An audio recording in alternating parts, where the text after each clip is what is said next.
Good evening, ladies and gentlemen. My name is Noct, and welcome to the dark place. Let's begin, shall we? Are you sure? Save data will be reset if there is any. I don't have any.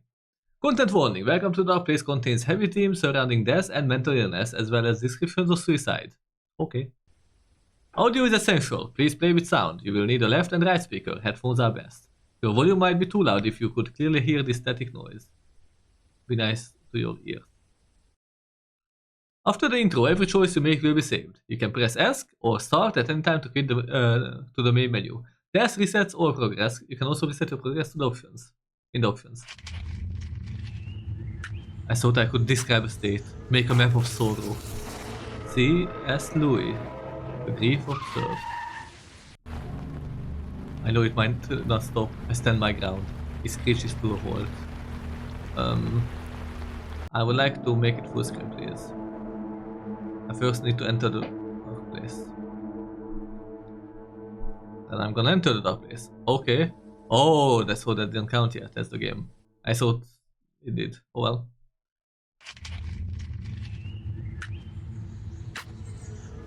Yeah, the map of sorrow.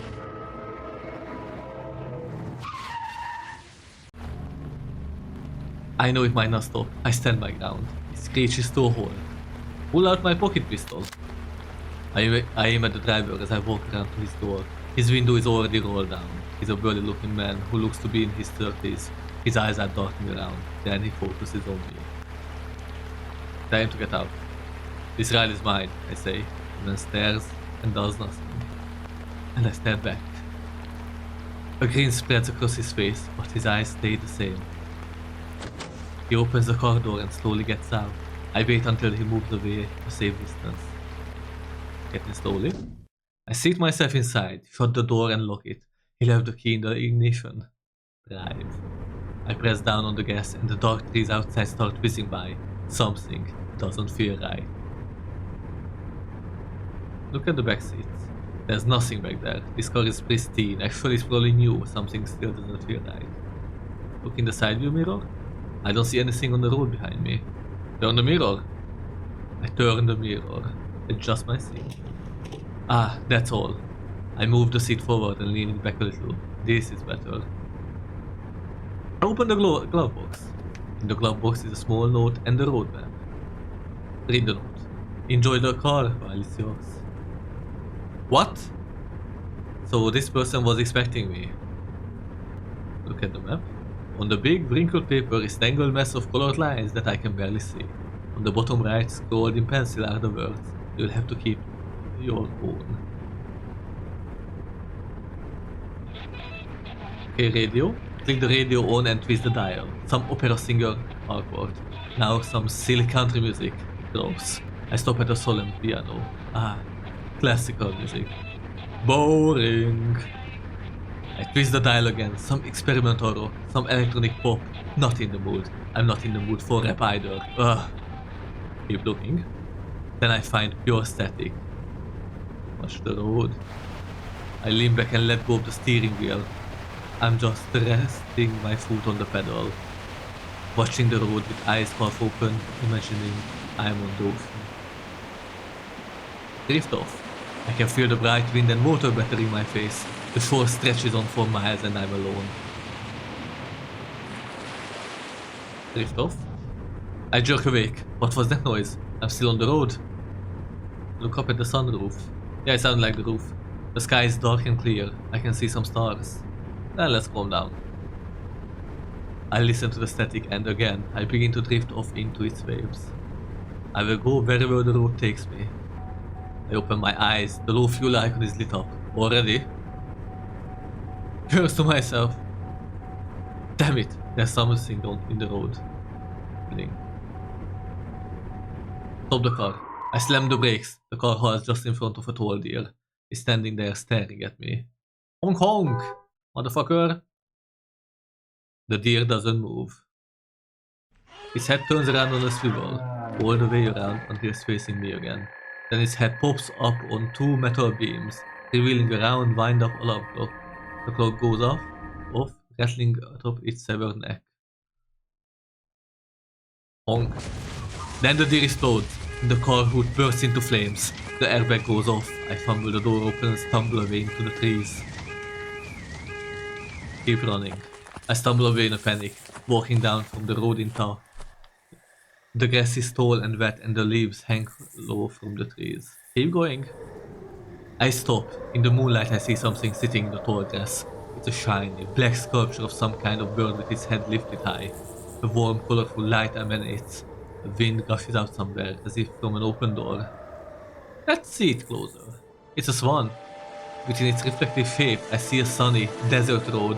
I turn my head, and it becomes a shimmering glass train, full of passengers, all laughing as it whizzes by. Then its cavern carved out in the shape of a cathedral, lit by an old man's mining helmet. Let's look deeper. The swan shatters under the swing of a sledgehammer. Look up. A scraggly, long-haired old man is hunched over, heaving from exhaustion. Why did you do that? To stay alive, he blurts out. Then after a breath, he looks up and waves me off. Go. Go back. Hurry. Look past him. I hear what sounds like a wave of flapping and whistling and trumpeting and clanking. I see tall shadows in the distance, rising and falling, sometimes reflecting white in the moonlight. The old man rises up with one hand on his hip and the other hand holding his hammer. Alright, I'm going back. I turn around and run, trudging up to the road. Keep going. I come to the car and look it over for a second. It's black and it smells like burnt oil and rubber. The deer is gone. Where is it now? Let's see, side view mirror again. All I see in the mirror is a pair of lights approaching. Step out into the road. As I bring my hand down over my gun, something becomes restless in the air around me, like static electricity.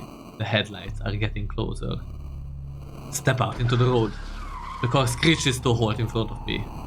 Pull out my pocket pistol. The hood of their car is unlatched and the windshield is cracked. There's a kid crying in the backseat. I brandish my pistol. Go to the driver's window. A young, short-haired woman stares at the road ahead, pale hands clutching the wheel. The kid looks like me.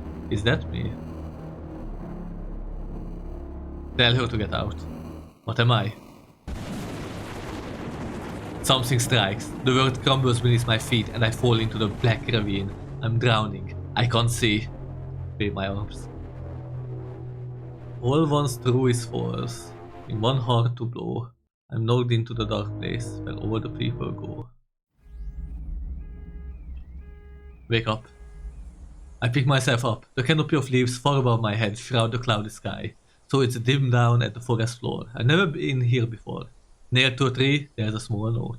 Let's read it. For fresh strikes. Unfortunately, welcome to the dark place. We all go here. Play by the dark place's 6 rules or face worse than death will find you in this nightmare.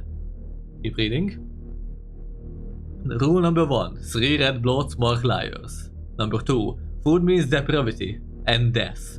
Number 3. Tellers of time are sped up by. This part of the note has been torn through.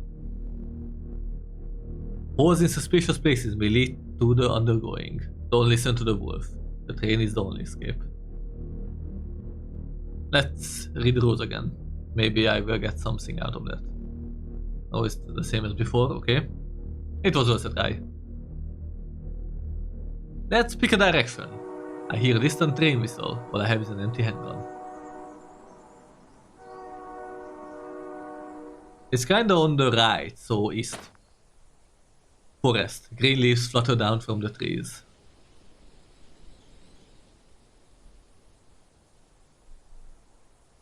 Why is it so quiet? North? Forest. North. North. North. East. West. South. East. Forest. I'm at the bottom of a hill leading north. Let's go north then. Forest. To the east is a steep, rocky slope downward. Let's go down. Forest. I skid down the slope. To the west is a steep, rocky slope upward. East again. Let's just go east. Forest. I hear a strange buzzing noise. Look up. There is a camera high up in the tree. It's turned to look straight at me. Let's go elsewhere. Forest. There is a small steel pipe sticking up from the ground here. Examine the pipe. The pipe is making a faint sound. There's a grate on the top and another filter farther down. It's dark inside. South. North. Okay. I'm back at the same place. So it's not random. North. The south sides of the trees are slashed with red paint. A gentle wind blows from the north. Let's follow it. There is a putrid smell in the air like beef. I step on a hard plate, which beeps. Then my leg disintegrates and sends the rest of my body flying through the air. Oh, I died. I stepped on a landmine. Oh, the 3 red dots.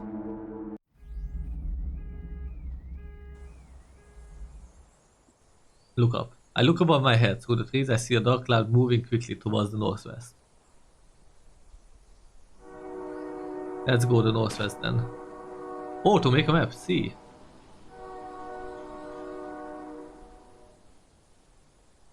That's cool.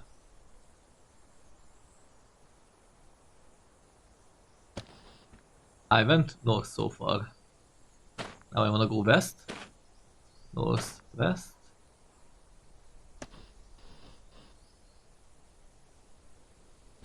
North. Oh!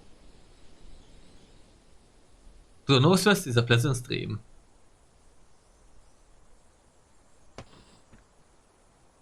Then let's go to north. West. Small stream. This stream flows west and down from east. And let's go west. The stream flows south, down from east. To the west is a weeping tree. I think that's where I am. Let's check out the tree. Bloody tree. The tree has blood seeping out of the cracks in its bark. I'm afraid to come near it. Its blood flows into the nearby stream, making the water red. I can fix this, says a voice from inside the tree. You are making the water unclean. Yes, I know. I'm poisoning the water. You should cut me down. I would make a good lodge. I don't have an axe. I can fix this myself. I can fix it. The tree tears its roots out from the ground and then falls into the water. The whole stream turns dark red. Stupid tree. You ruined the water. North, north, north. North. Chasm. To the north is a great chasm stretching far to the west and east. I guess that's the end of it. Yeah. Let's go to the west then. To the north is a great chasm still. Okay, I went 3 times to the west.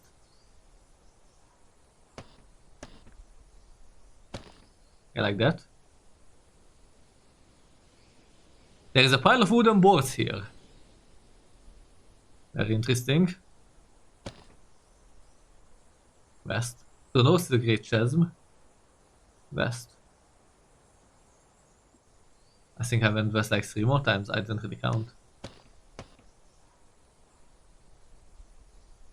1, 2. I see stairs leading down into a chasm.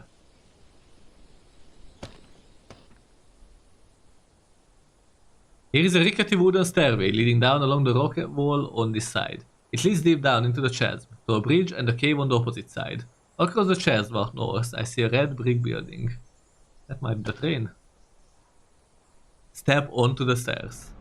I cautiously step onto the wood planks, which are leaning on frail supports nailed into the dirt and stone of the chasm wall. There are no guardrails. Go down. I take steps down the stairs. The chasm below me is so deep that I can barely see the bottom. The bottom of the chasm is dark, paved with fallen branches. Continue down the stairs. A few steps down, there begin a series of red marks on the wooden planks, each in a different position. Red spots mark the liars. To avoid them. I test my weight on it. The plank creaks loudly. Step on it. The wood plank gives under my weight and snaps. The bottom of the chasm is rising up to me. Flail. I can't fly, okay. And 82. Okay, this is interesting. This is very interesting. But didn't he say that those mark the liars? The red dots. Maybe these weren't the red dots it was talking about. Yeah, 6 rules. 3 red dots marked liars, okay.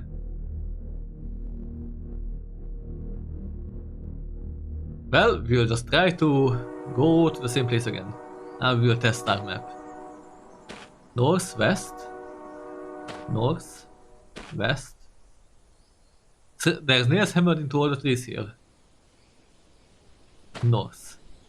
Pleasant stream, west, west, north. Okay, so far our map is good.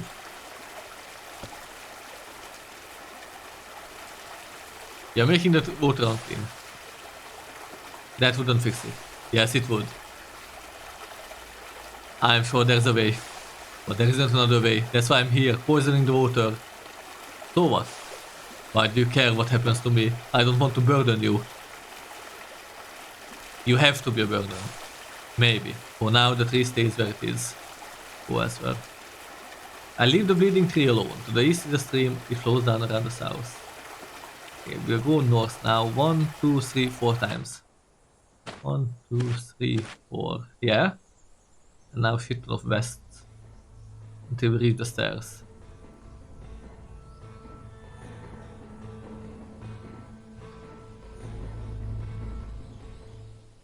Okay, there. Step onto the stairs. Go down them. Continue. Bring a series of red marks on the wooden planks. Step on the red spots. I place my weight down on the next step where it's been marked with red. It holds my weight, so I make my way carefully down the rest of these steps. I get to the series of thin wooden boards which are precarious. I don't know how to pronounce this. Precarious. That resting on metal holes that just out from the chasm wall. Keep going. Between the metal supports, the wooden boards bend under my weight. Wind begins to flood down into the chasm from the northeast. Comes in gusts and waves. Lean an arm on the chasm wall. The wind suddenly stops. Keep going. Chasm south side. Right here is a large metal door, set a few inches into the rocky chasm wall. Behind me there is a single wooden plank leading all the way across the opposite side of the chasm. Look at the door. The big door has gathered a layer of rust. There's a barred window, but it's too dark to see anything inside. There are 3 marks of dried red paint on the door. So that's a liar. Open. I push on the door, but it doesn't budge. Then I notice something else on the wall of the chasm, beside the door. It looks like a circular plastic red button. It's covered in some kind of fiercely black grime that slowly drips down and strangely smells of lemons? What the hell? Why lemons? I just wanted to signify this. Press. The big metal door slams open outward, pushing me backwards off the edge. Suddenly the bottom of the chasm is rising up to meet me. Scream.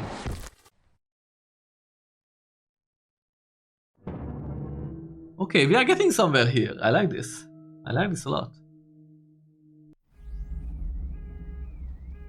Wake up. Let's just go. North, west, north, west, north, north, west. The tree has blood seeping out of the cracks, yeah? You need help. Do I? You're bleeding. Yes, I know. I'm poisoning the water. You should cut me down. I would make a good dodge. Wouldn't fix it.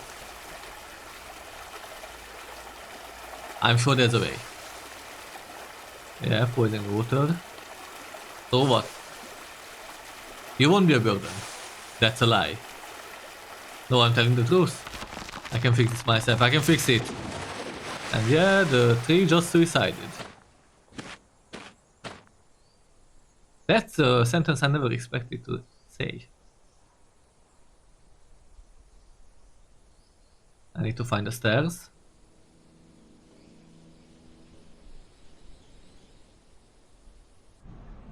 Okay. Go down. Continue. Step on the red dots. Keep going. Lean against the wind. The wind suddenly stops. I barely managed to rebalance myself. Yeah, the metal door.